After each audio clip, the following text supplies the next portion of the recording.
वज़ीर आज़म आज़ाद कश्मीर चौधरी इनवारुल हक ने बरनाला में अगले मोर्चों का दौरा किया और पाक फौज के साथ इज़हार यकजहती करते हुए उन्हें भारत को मुंह तोड़ जवाब देने पर खिराज तहसीन पेश किया।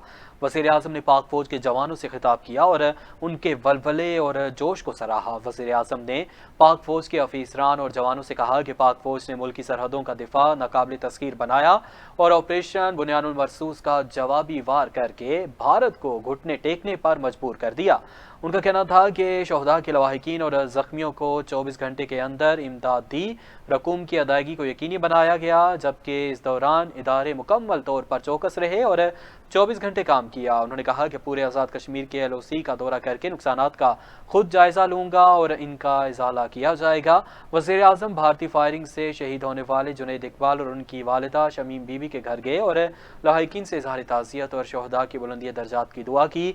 वज़ीर आज़म अपर बानिया बरनाला में भारतीय फायरिंग से शहीद होने वाले सैयद हारून और सैयद इर्तज़ा की रिहाइशगाह पर भी गए और इजहार ताज़ियत और फातिहा ख्वानी की। इस मौके पर उन्होंने लवाहिकीन को इमदादी चेक भी दिए।